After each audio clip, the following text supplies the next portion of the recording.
Maria, em um matrimônio onde a mulher sofre nas mãos do seu marido, ou vice-versa, está bem que um deixe o outro? Podem fazer, mas certamente é melhor que não o façam.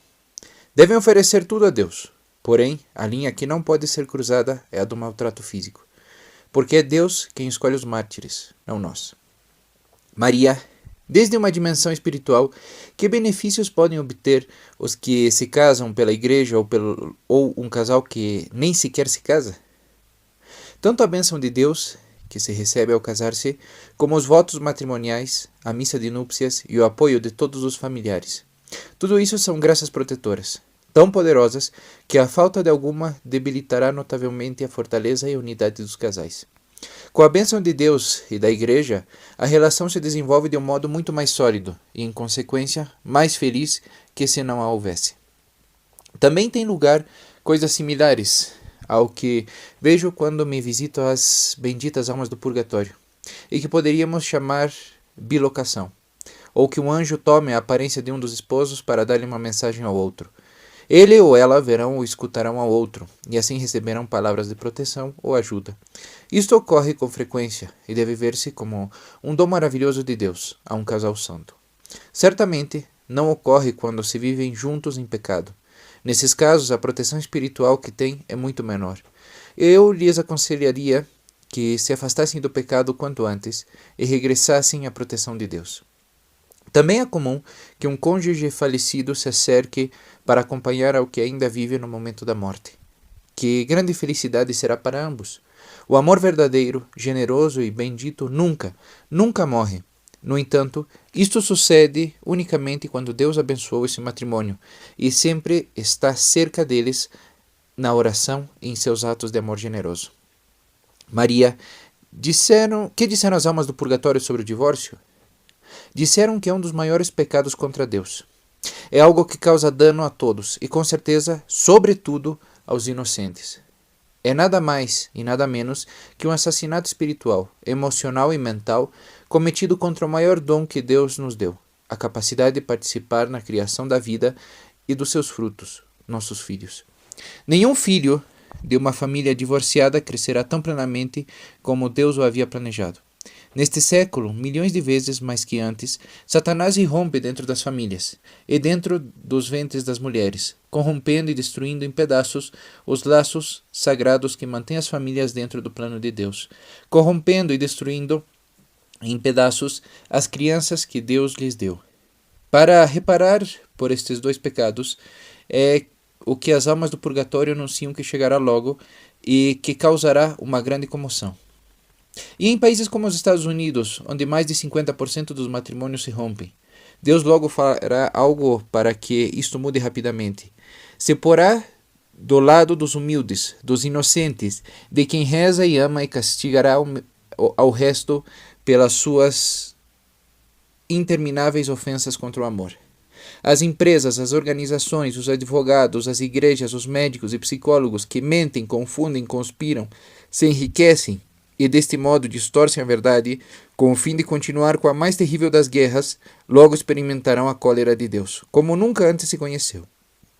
Deus tem piedade daqueles que sabem o que estão fazendo, e nós temos o dever de informar aos que não sabem o que estão fazendo. Maria, lhe disseram algo as benditas almas do purgatório sobre os processos de nulidade dos matrimônios? Sim, me disseram que a igreja está outorgando demasiadas anulações. São temas que devem examinar-se em profundidade. Temo que seja verdade, até certo ponto, que aqueles com boas conexões e com dinheiro tenham maior acesso às anulações, e dificilmente isto pode ser vontade de Deus. Com certeza que há casos nos quais ocorre coação, ou há limitações emocionais, ou outras situações que invalidam realmente o matrimônio desde seu início. Mas são questões sérias que devem tratar-se com muito amor, mas também rigorosamente.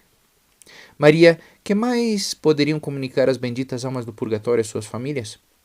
Podem pedir a um membro da família que faça algo bom que ela, durante sua vida, não fez ou fez mal. E se seguem suas indicações, seus familiares lhe ajudarão a continuar seu caminho ao céu. Podem advertir-lhes para que evitem isto ou aquilo.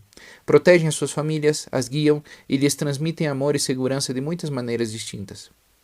Maria, há algo que as benditas almas do purgatório não mencionarão nunca as suas famílias? Não dirão nem farão nada negativo, nem nada que suponha uma crítica ou um juízo de valor. Sempre se trata de algo positivo, de ajuda, de proteção e, portanto, reparador. Maria, há famílias às quais as visitem seus parentes defuntos condenados no inferno, mas sem que a família seja atacada ou acossada por eles? Sim, há. Porém, estas almas não pedem nada por elas, porque se encontram fora de toda ajuda e de toda graça. Nesses casos, somente recordam aos seus familiares sua própria condenação e a existência do inferno. Maria, lhe disseram algo as benditas almas do purgatório sobre o movimento feminista? Não nesses termos, exceto que nenhuma mulher deveria estar ao redor do altar. Na sociedade atual, é bom que compitam com os homens em condições de igualdade, que tenham suas próprias carreiras, mas sempre e quando a família não fique ignorada e relegada. Também neste tema, tanto as mulheres como os homens cometem vários pecados graves na atualidade. Quando se descuida aos filhos, ou ao marido, ou à mulher, se deverá sofrer muito por isso logo. Definitivamente, este é um dos pecados mais sérios e que divide muito. Maria, lhe disseram algo as benditas almas do purgatório sobre o que normalmente se faz com os avós nas sociedades ocidentais?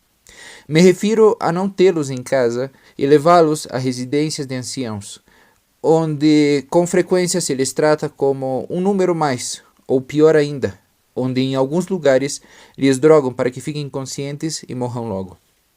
Não especificamente, mas faz falta que nos aclarem algo sobre os pecados tão grandes como os que conta. São pecados enormes.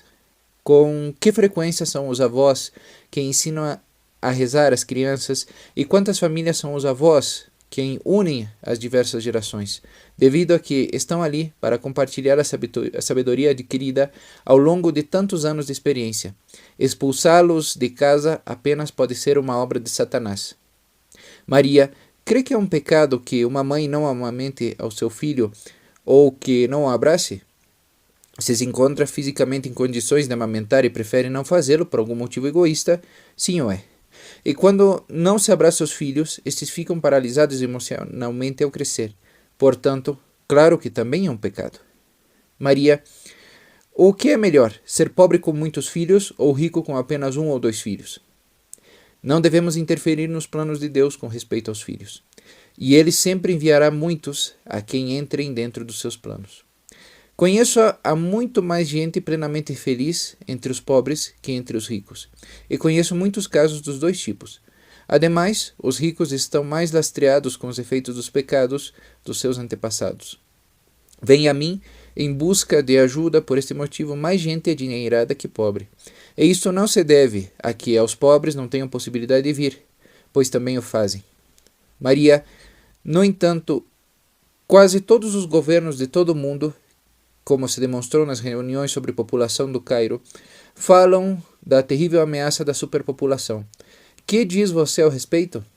São bobagens e equívocos, fruto do egoísmo e montadas em uma totalidade pelos próprios bancos. Dos 6 bilhões de habitantes da Terra, na atualidade, aproximadamente ao redor de 1/3 está morrendo de fome. Mas isso se deve unicamente à avareza de uns poucos. Existem estatísticas que provam que o mundo poderia alimentar a 50 bilhões de pessoas, ou mais, se distribuíssem com justiça a energia e a comida. A avareza do Ocidente é algo que desgusta a Deus, e estou segura de que Ele fará algo ao respeito. De quem são as crianças que consomem 90 vezes mais que as crianças da Índia? E quem são os que se preocupam tanto pela superpopulação? A resposta a estas duas perguntas é a mesma. Ocidente e seus bancos. A avareza e um temor infundado à pobreza fazem que muita gente crie falsidades tão grandes e que as difunda e atue nessa linha. Maria, a que idade deveria poder deixar uma mãe ao seu filho durante um período longo de tempo alguém que não seja da família? Isso depende, claro, das circunstâncias exatas de cada família. Mas como norma geral, é um pecado fazê-lo. antes dos 4 anos.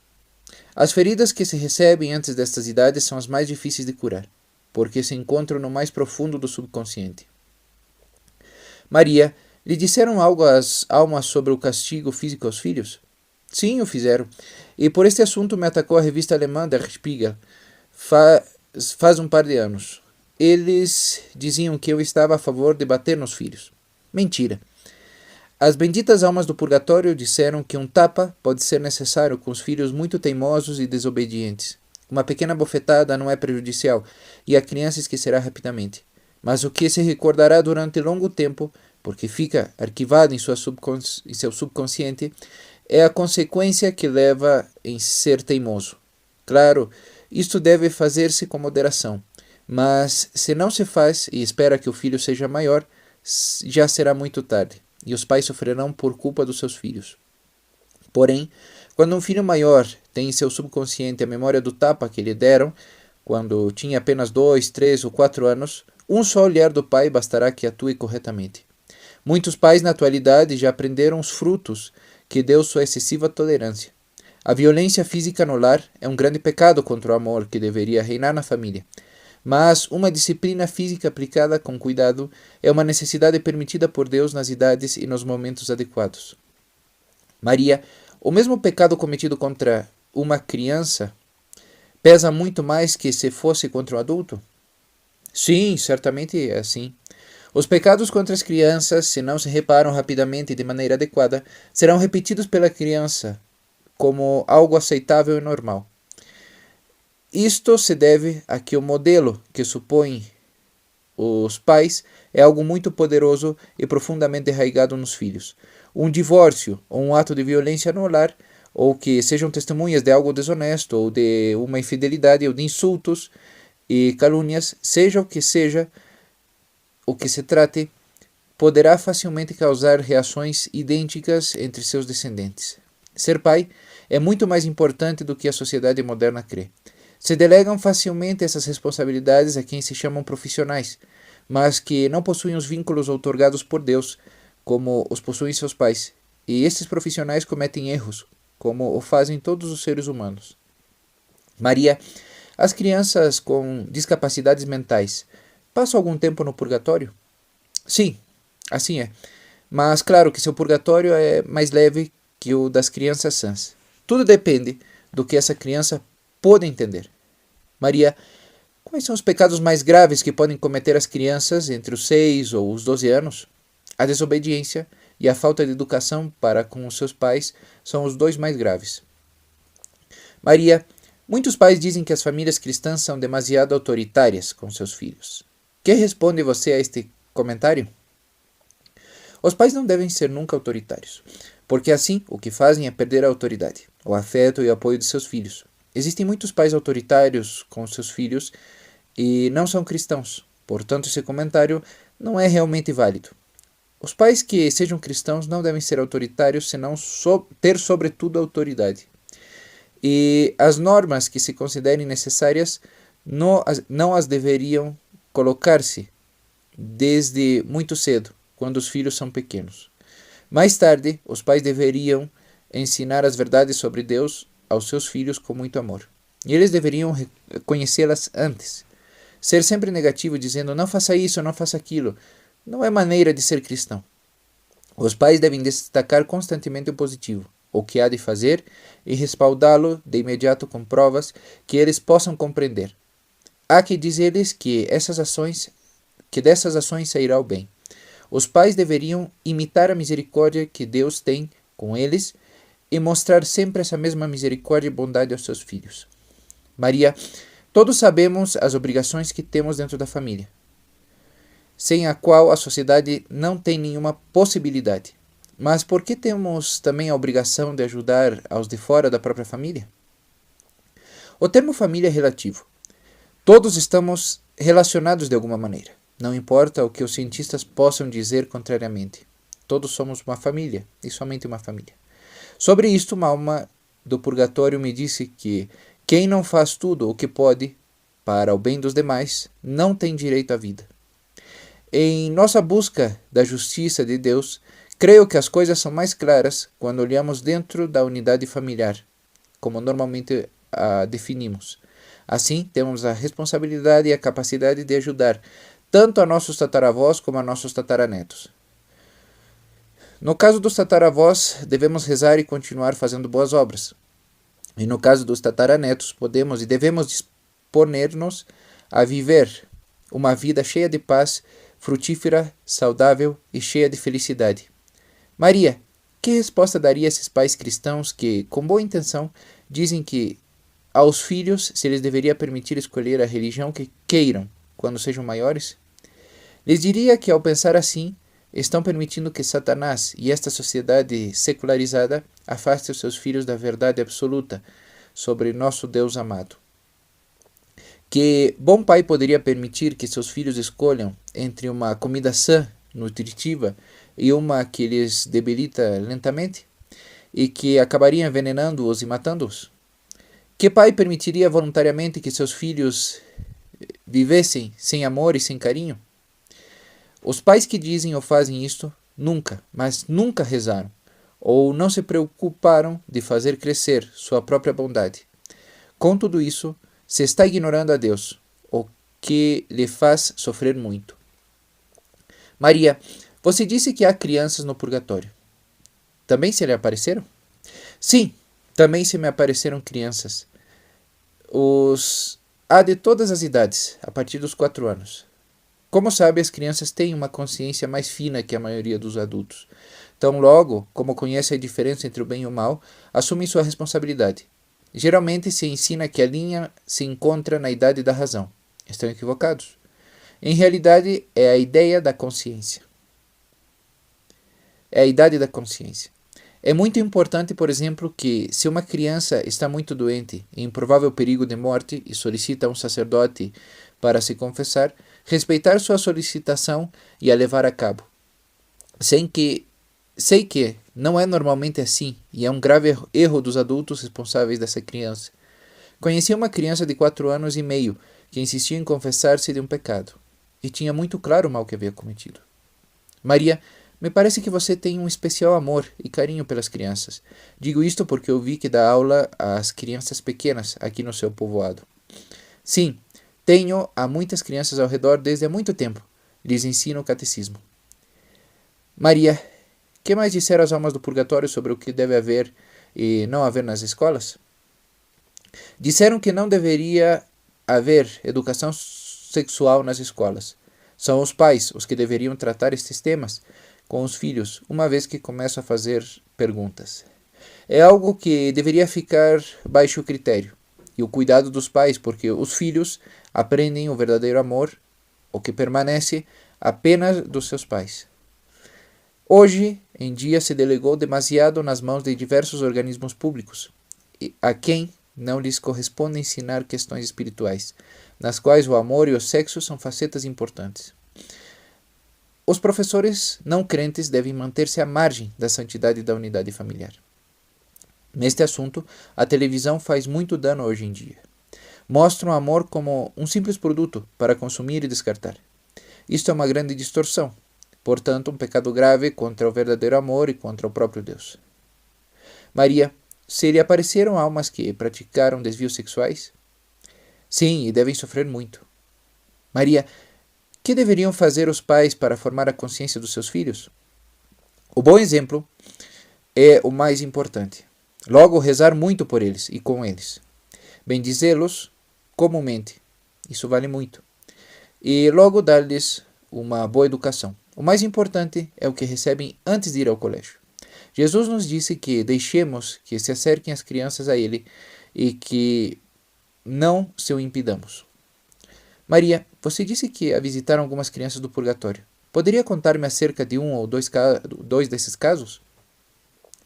Uma menina de 11 anos se apresentou uma vez e me disse que havia apagado uma vela em um cemitério e que se havia levado um pouco de cera para brincar. Ela sabia que não devia fazer isso e, portanto, esteve no purgatório durante um tempo. Me pediu que acendesse 2 velas benditas e que suportasse o que fosse necessário para sua liberação.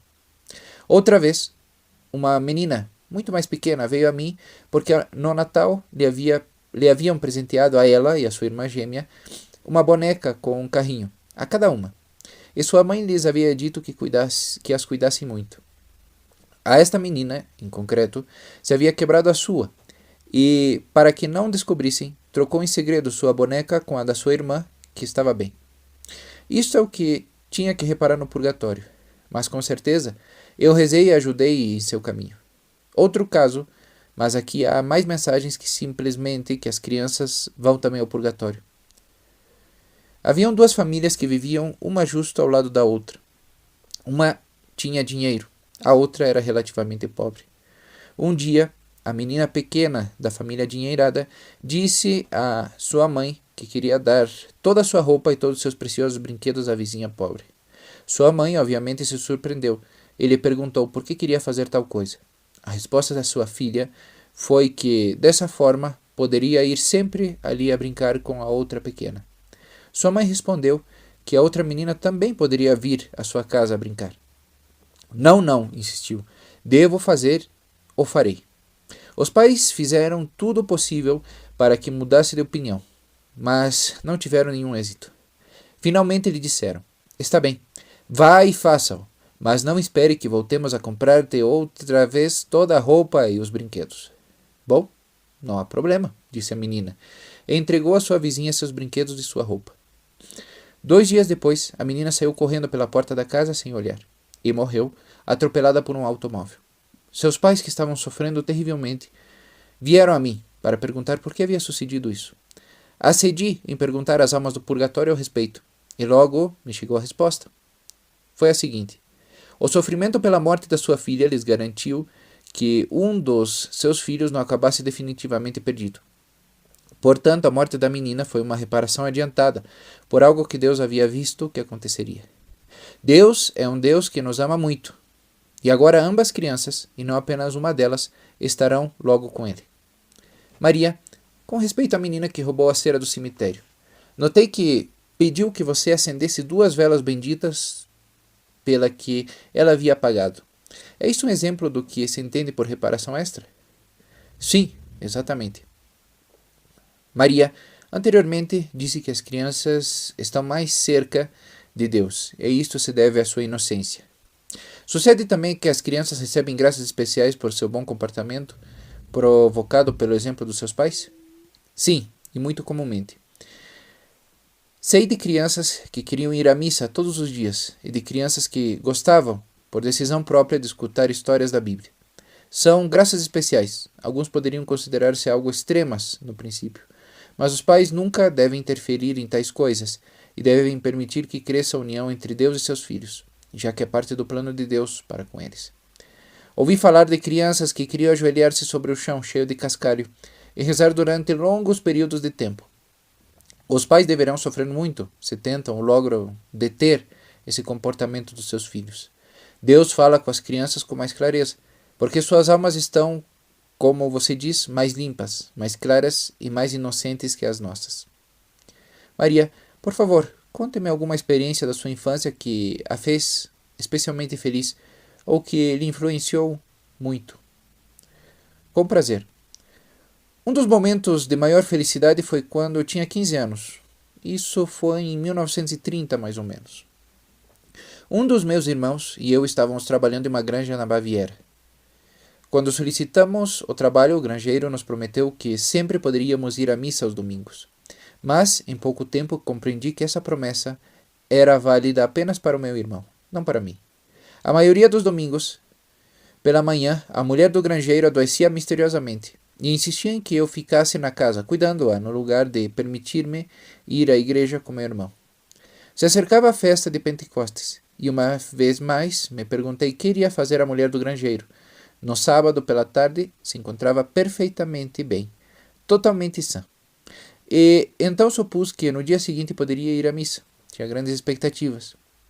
Porém, às 9 em ponto do domingo, voltou a adoecer de uma misteriosa dor de cabeça, ou algo assim. E me disse claramente que devia ficar uma vez mais com ela, porque não podia deixá-la sozinha, estando doente. Eu estava destroçada. Ao redor da 1 da tarde, se lhe passou a dor de cabeça, e me disse que podia ir. Saí correndo e me dirigi até um edifício em construção, onde na parte de trás havia um banco com uma vista majestosa. Ali, chorei cheia de desespero por não haver podido ir uma vez mais à Santa Missa, que eu amava tanto. De repente, me rodeou uma nuvem de pombos brancos que pousaram devagarinho ao redor de mim sobre a grama. Estavam por todas as partes, na erva, sobre minha saia, todas ao redor de mim, por todas as partes.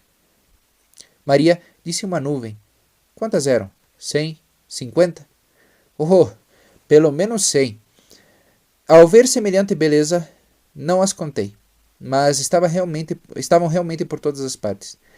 E ficaram ao menos uma hora. Minhas lágrimas se converteram em lágrimas de alegria. E estava envolta em tal felicidade que desapareceu toda a minha angústia. Logo se foram. Contei ao meu irmão, mas a ninguém mais. Ao longo das seguintes semanas, meu irmão indagou entre os granjeiros vizinhos se haviam pombos ou algo parecido nessa zona, e a resposta foi sempre a mesma. Não havia. Não creio que nenhuma outra experiência da minha infância me haja tocado tão profundamente como esta. Foi pura beleza. Nossa, Maria, vejo que efetivamente ele deixou uma marca profunda. Mas permite-me continuar. É certo que muitas das aparições oficiais foram a crianças? Sim, assim é. As crianças estão muito abertas à existência de Deus e de todo o seu reino. Sua inocência, sua humildade natural, sua dependência, sua sensibilidade e sua confiança lhes permite experimentar as coisas de uma maneira muito distinta e mais refinada que aos adultos. Devemos proteger essa pureza e permitir-lhes ser crianças durante todo o tempo que seja possível. Quando o mundo atual os introduziu demasiadamente cedo nessa sociedade grosseira, arrogante e religiosa, perdem grande parte da sua beleza e não a recuperam nunca mais. Conheço há muitas crianças que, de fato, viram anjos, e eu não duvido deles nem um minuto. Deus dá tanto aos mais pequenos entre nós. Esse é justamente o motivo pelo qual nossa mãe, em Medjugorje, começa todas suas mensagens com queridas crianças. Ela quer que sejamos pequenos de coração para que Deus possa dar-nos mais graças e dons.